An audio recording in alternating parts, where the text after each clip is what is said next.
Semua bukti-bukti yang patut diduga, semua bukti-bukti dalam perkara tindak pidana yang saat ini menjadi terdakwa Nikita Mirzani itu patut untuk dipertanyakan legalitasnya, karena ini prosesnya sudah naik penyidikan.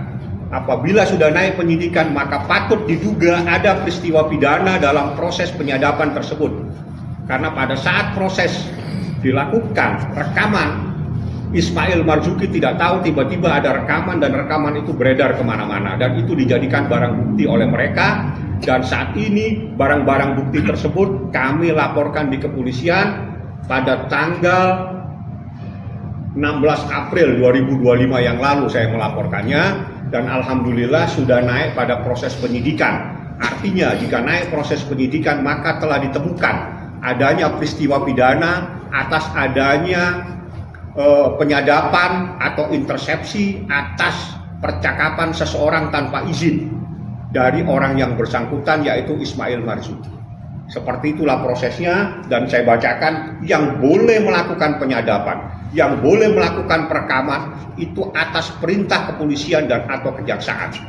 Siapapun tidak dibenarkan, apalagi itu direkam tanpa izin. Dan ini adalah proses yang saat ini bergulir dengan ancamannya adalah 10 tahun dan denda 800 juta rupiah. Saat inilah dalam proses penyidikan. Alhamdulillah saya ucapkan banyak terima kasih kepada Direktorat Cyber Polda Metro Jaya yang tegak lurus dalam proses penegakan hukum ini, yang bersamaan juga menangani proses terhadap terdakwa Nikita Mirzani. Alhamdulillah saya ucapkan banyak terima kasih bahwa bendera dikibarkan tegak lurus dalam proses penegakan terhadap seseorang yang tanpa izin patut diduga telah melakukan dugaan tindak pidana, melakukan perekaman, melakukan penyadapan atau intersepsi tanpa izin dari yang bersangkutan, padahal dia bukan penegak hukum, bukan aparat kepolisian, tanpa izin kepolisian, tanpa izin kejaksaan melakukan perekaman. Seperti itulah proses hukumnya, dan ini SPDP-nya ditujukan kepada Kepala Kejaksaan Tinggi. Saya bacakan pasalnya 47 junto 31 dan junto pasal 32.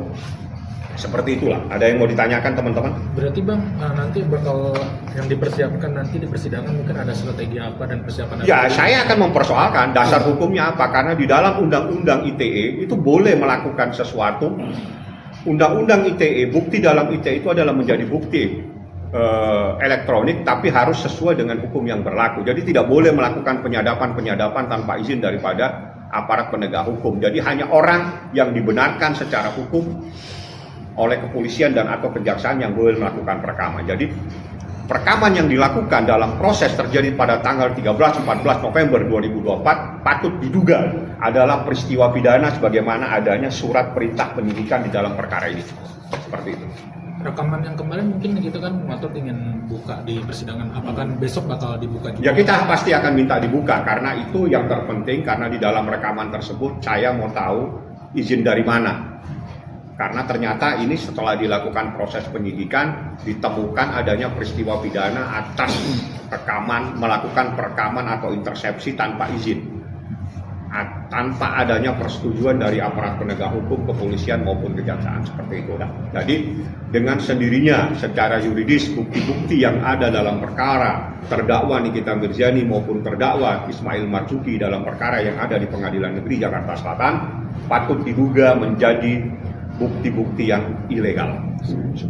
Semisal mungkin tidak digabungkan soal pemutaran rekaman itu, mungkin Abang sendiri bakal melakukan apa Bang?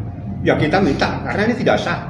Semua bukti terkait dengan rekaman itu menjadi bukti yang ilegal. Karena itu kita laporkan ke polisi pada tanggal 16 April 2025. Seperti itulah proses hukumnya, dan alhamdulillah proses penyidikan.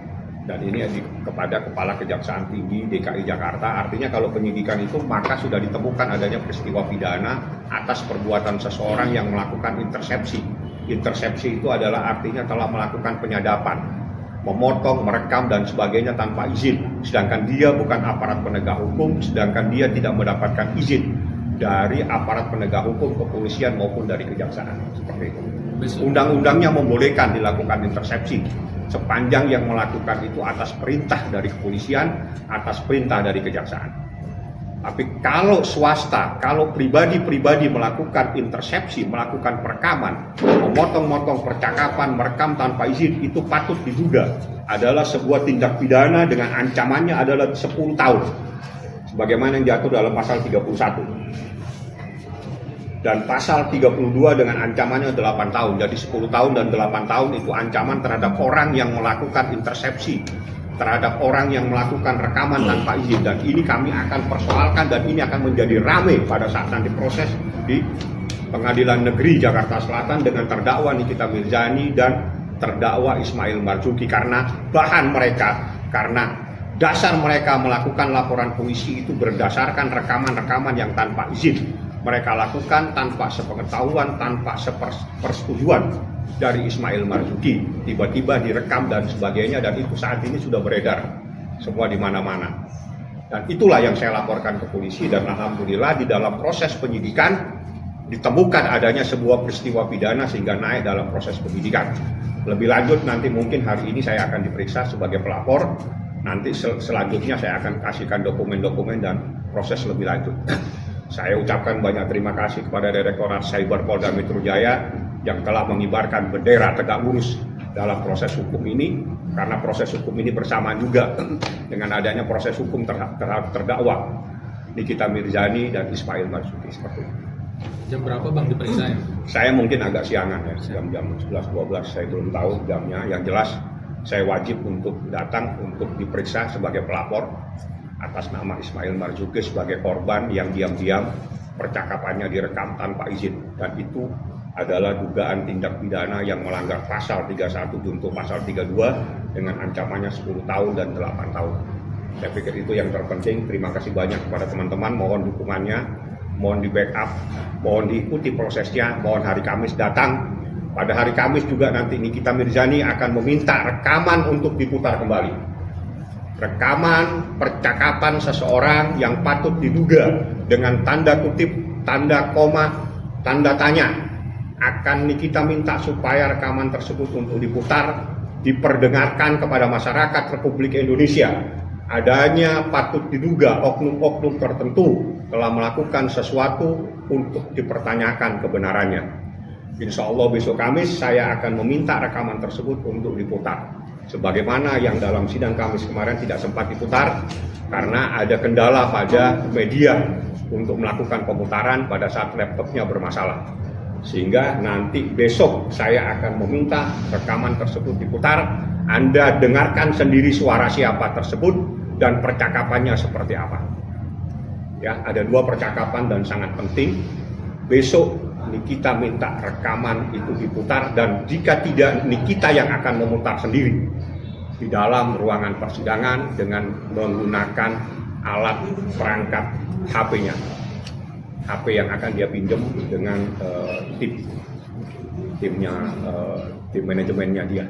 Untuk kita akan putar dengan HP-nya dia. Kalau memang diputar tidak diizinkan, dia akan putar sendiri menggunakan media elektronik. Mungkin kalau besok sendiri sidangnya agendanya apa Bang? Besok pemeriksaan saksi-saksi. Masih dari saksi JPU Bang? Ya, masih saksi-saksi dari JPU. Kami akan mengajukan ahli 2, saksi fakta 4. Saksi fakta itu adalah orang yang menjadi korban terhadap adanya bahan-bahan kosmetik seperti ini. Dan juga 4 orang semuanya saksi fakta dan saksi yang mengalami kejadian, sedangkan 2 adalah saksi ahli yang kami akan persiapkan. Saya belum sampaikan ahlinya di bidang apa, yang jelas kita sudah siapkan 2 orang ahli dan 4 orang saksi fakta. Itu adalah pada proses persidangan berikutnya, seperti itu. Dokter kan terlaporkan boleh dalam lidik Pak, dari awal memang saya kembangkan dalam lidik supaya bisa menjangkau kemana saja. Jadi dalam proses lidik itu bisa menjangkau kepada orang yang terlibat, jadi bukan hanya 1, bisa 2, bisa 3, bisa 4. Semua yang terlibat dalam proses intersepsi, semua yang terlibat dalam proses penyadapan, siapa saja yang melakukan perekaman tanpa izin, tidak mendapatkan izin dari institusi kepolisian maupun institusi kejaksaan, maka itu perbuatannya patut diduga adalah perbuatan pidana dengan ancamannya 10 tahun dan 8 tahun. Dan itu sebagaimana diatur dalam pasal 31 dan junto pasal 32 Undang-Undang ITE. Tapi kan besok kan rencananya saksi dari dokter. Ya, saya tidak tahu siapa yang datang. Yang jelas saya minta semuanya dibuka transparan. Dan sebagaimana di dalam persidangan yang terungkap di persidangan sebelumnya, tidak ada persoalan skincare. Yang ada adalah persoalan pribadi ternyata, sebagaimana yang dikatakan bahwa karena dia dibilang abu-abu dan seterusnya sehingga dia bermasalah dengan Nikita Mirzani. Aneh kasus ini, akhirnya urusannya hanya persoalan itu.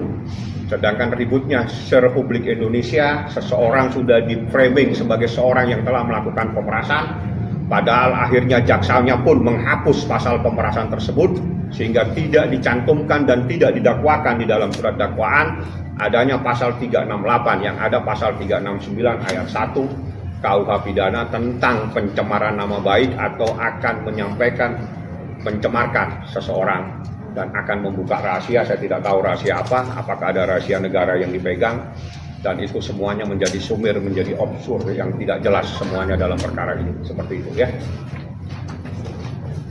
Ada lagi yang mau ditanya? Bang, laporan Kaniki sendiri. Iya, yang di Polres Selatan, Bang. Ada, nanti itu biar itu sudah biar ditanganin sama tim yang lain yang terkait dengan Nikita Mirzani. Semuanya berjalan kok ya, di Polres Jakarta Selatan jalan, Polres yang terkait dengan Nikita juga dilakukan pengeroyokan juga jalan. Ya, semuanya jalan. Di Polres Jakarta Selatan itu ada 2 laporan, yakni terkait dengan dia yang dibilang telah yang kedua terkait dengan dia dikeroyok, dan itu proses berjalan dan insya Allah semuanya tetap berjalan sebagaimana mestinya, dan saya harapkan segera dilakukan proses lebih lanjut. Yang terpenting dari semua proses itu adalah perkara ini yang kami juga alhamdulillah berterima kasih kepada Direktorat Cyber Polda Metro Jaya yang telah memberitahukan kepada kami bahwa proses hukum terhadap laporan saya itu naik ke proses penyidikan. Artinya patut diduga telah ditemukan adanya peristiwa pidana terhadap penyadapan, perekaman, intercepsi atas percakapan Ismail Marzuki dengan seseorang. Oh, terkait laporan Kaniki yang ke Fitri Sautero kan di Polres Selatan kan Fitrinya mangkir nih Bang 2 kali pemanggilan ya. Kan sudah saya bilang semuanya jalan, ada tanya di sana, saya bukan penyidiknya. Kalau saya penyidiknya hari ini saya panggil, hari ini saya tangkap. Bukan saya penyidiknya, jadi pertanyaannya itu tempatkan pertanyaan kepada orang yang mempunyai kewenangan. Kalau pelapor adalah meminta supaya dilakukan proses hukum, tapi yang punya kewenangan adalah polisi. Jadi tanyakan polisi, kenapa Anda memanggil 2 kali tidak datang? Apa yang bisa Anda lakukan? Tapi Bang, maaf, mengulang sedikit. Itu laporan terkait apa sih, terkait? Ya, terkait laporan polisi. Maksudnya Apa? Yang dilaporkan. Yang dilaporkan tanya sama sana, ada. Jadi ada seseorang yang telah menuduh seseorang dengan yang tidak layak lah ya. Tidak perlu saya perpanjang, kalimatnya itu tidak baik. Dan itu betul-betul sangat menyakitkan karena ada kalimat seseorang mempunyai penyakit 3 huruf ya. Hai, terima kasih sudah menonton. Jangan lupa subscribe, like, comment, and share.